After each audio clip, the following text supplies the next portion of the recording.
Good morning, everybody. This is Allison from Fanshawe Pioneer Village. Today we are going to be making water carriers. So the only couple things you need are a great big bowl with water in it. You can probably see the reflection there.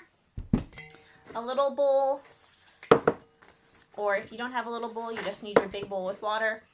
A piece of paper. I'm going to be recycling this piece of paper. You don't need a new piece of paper for this. And a pair of scissors. Now, if you made Ball and Cup with me a couple of weeks ago, you might remember some of these instructions because it's very, very similar. You only have to do a portion of that to get your water carrier. So the first thing you need to do is make this rectangular piece of paper into a square. So as we learned then, the best way to do that is to fold your paper, fold the corner down like that.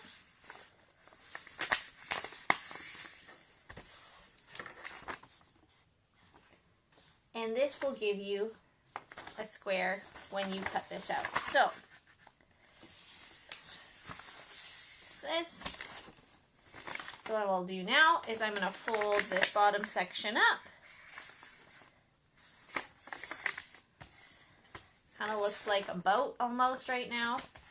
And what you want to do is cut or rip this triangle piece off of the rectangular piece. So, for me, I'm gonna rip it this time, so I'm creasing the paper there like that, and you can tear it very easily, especially if you have a straight edge or something like that. I'm gonna use my scissors here to cut out.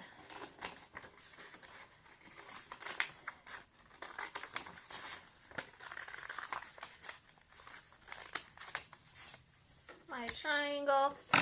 Now, of course, if you do not have a whole piece of paper, you can use half, you can use any size paper. It doesn't have to be a whole big piece. It can be little, it can be tiny like this. It doesn't have to be the whole big piece. But today, for showing you, it's a lot easier with a great big piece. So, I have my triangle that I've cut out of my paper, and now I have my square.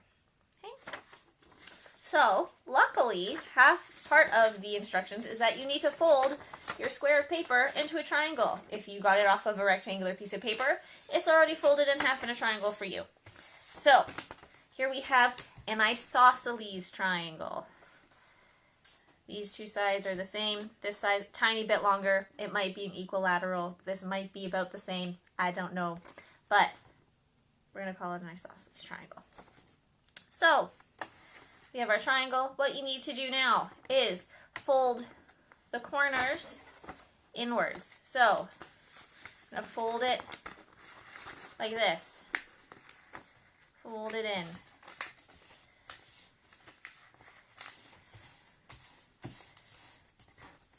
Like that. Do the same thing on the other side. So fold it in. So it looks like a house.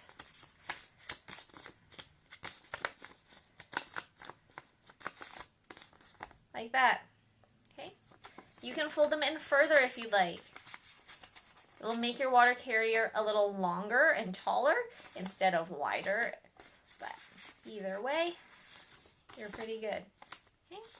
You want to do next, so we'll fold that down. Crease them down like that. Perfect.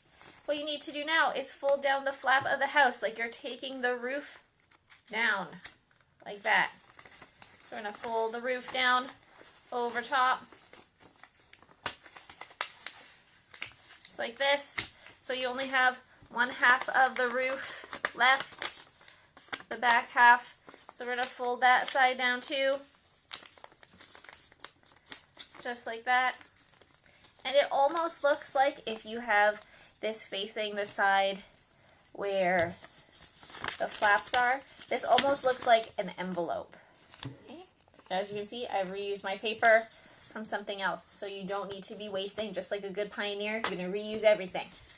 So, I have my water carrier here.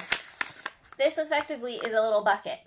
Now, the reason that we're making water carriers today is because Pioneer children, one of the jobs that they would have had to do would be go to collect the water. And say something happened and they got lost, or their buckets broke and they were out doing any one of the numerous jobs, they would know where the water source might be, but they might not be able to find their way home. Depending on how lost they got, they might need to have something that they could use to get a drink of water. And if they didn't have that with them, though most pioneers would have had something along with them to try and do that, they could make themselves a water carrier. So this is where our big bowl of water comes in. So what I'm going to do is we're going to flip this around. Now you can see my ceiling. If it would flip, there we go. I have my bucket of water here, or thing of water. What I'm going to do is I'm going to stick my water carrier in here. As you can see, it drips a little, but I can pour my water in there. Now, one of the things to note with this craft is that this works better with, you can see some of my husband's tools there for model making. This works better not with construction paper or with a thicker gray paper. It does work a bit better with computer paper. Now, if we want, we can make a little tiny one. So let's make a little tiny one. This is going to be itty bitty. So again, I'm going to make a little triangle, cut my triangle off. One of the things that's really unique about water carriers and making them like this is that when you test the different sizes, they work differently. So the smaller they are, they tend to work better because the paper is covering more of the surface area. So I'm going to fold in little sides. This is like a little tiny mini water carrier here. Fold in the sides, just like that. And we have our tiny little house. Fold the roof down on both sides.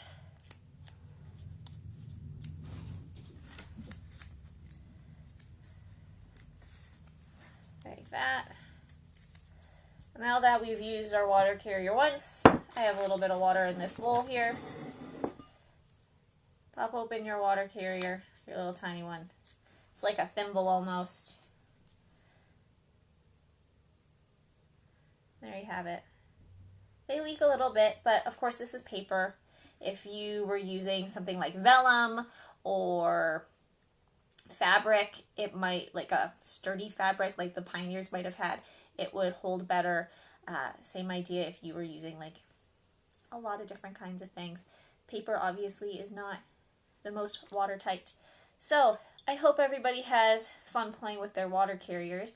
What you could do is you could set up yourself a little relay race at home and see who can fill up a bucket first using water in a water carrier. So it could be like a relay race. So if you have a couple of people in your family, say there's a couple of kids in your house, you can get them to make a water carrier and then set up buckets at one end of a room and at another end of the room and have them try and carry water back and forth and see who can get the water back and forth fastest with their water carriers. Heck, they might have to make multiple water carriers and then they'd be doing things for a long time. It gives them a lot of activity to do.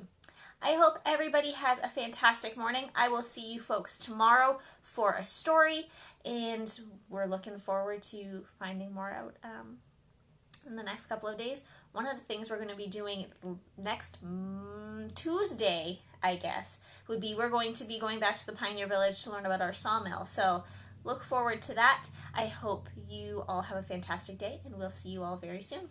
Have a great day.